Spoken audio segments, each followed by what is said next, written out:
I remember thinking that there was only one aesthetic and that the typography aesthetic was slick, clean lines, and that anything that was kind of hand-drawn was like messy or clumsy or not finished. But I think that I slowly realized that there is a way to have something that is considered and refined, but then also has a human quality. I love working by hand mainly because it's like your thinking made physical. It's like something that you imagine can suddenly become real.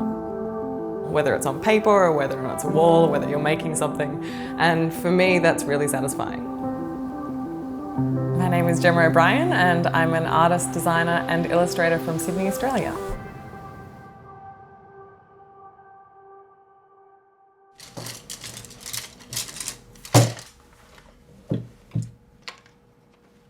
What's that movie where it's like, we're gonna need a bigger boat? That's me with the bags. I'll probably take my painting pads to change into.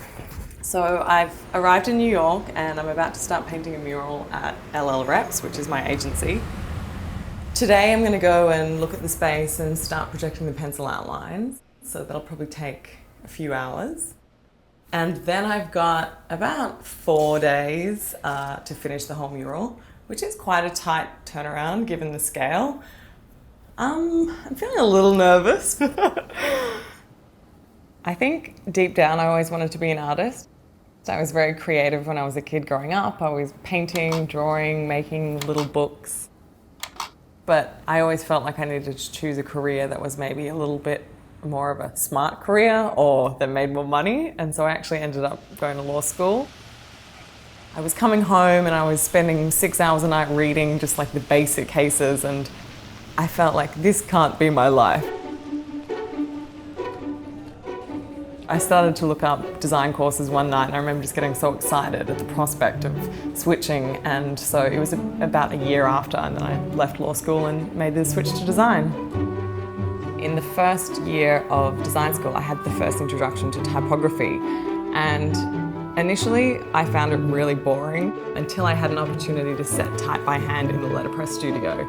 Suddenly, it was physical. I could pick up an individual letter with my hand. All the fonts were in a drawer that you could physically pull out. And for me, that was the moment where I was like, wow, this is a whole new world. I became so obsessed with typography at this point.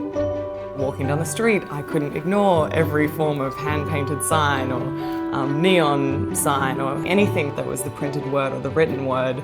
I just couldn't escape it. But in terms of where I would fit within the typography world, I didn't know exactly where my place was initially.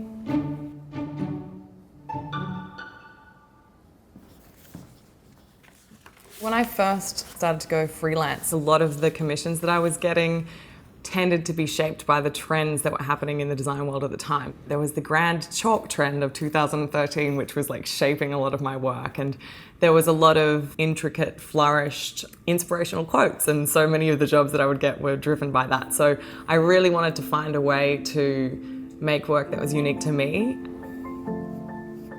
And so the way that I did that was to kind of come back to what I was really interested in and strip it back to drawing and writing and finding a way to illustrate lettering and make it into an image in itself.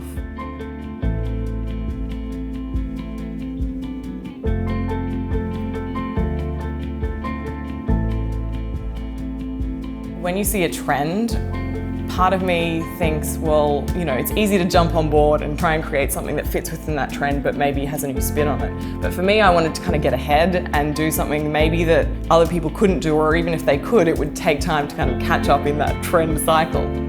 So it was definitely, driven by trying to find a unique voice in a very busy and saturated market.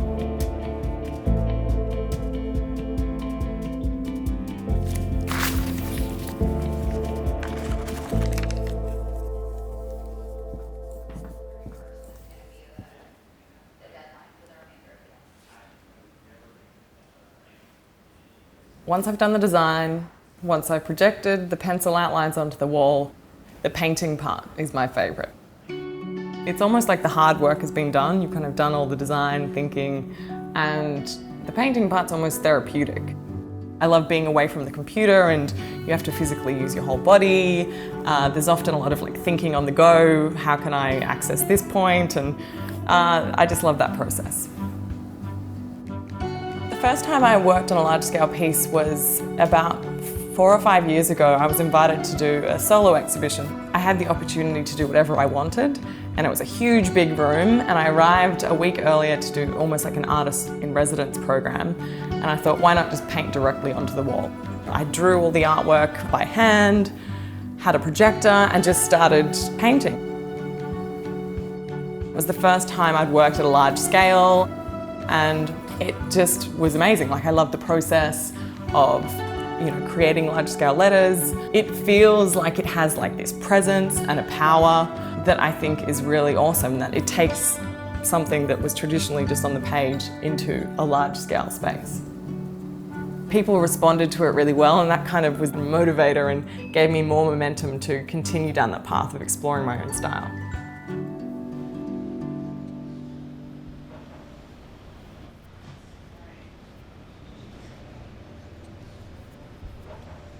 So on Wednesday with the pencil outlines, I finished about 11 p.m.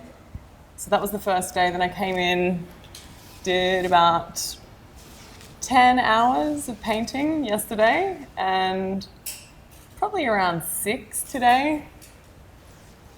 You feeling good about how it's turning out? I'm feeling really good about how it turned out, actually. I feel like the design is perfect for the wall, and when you stand really close, you almost can't see what it is, so you have to step back and it's a whole new experience. I think that when I do the last stroke of a mural, I'm usually sleep deprived, exhausted, but also excited. It's not until the final stroke is done that I can look back and see its full effect. Even the process along the way, it looks great to see it coming together, but when it's there and you can just step back and experience it, it's a great moment.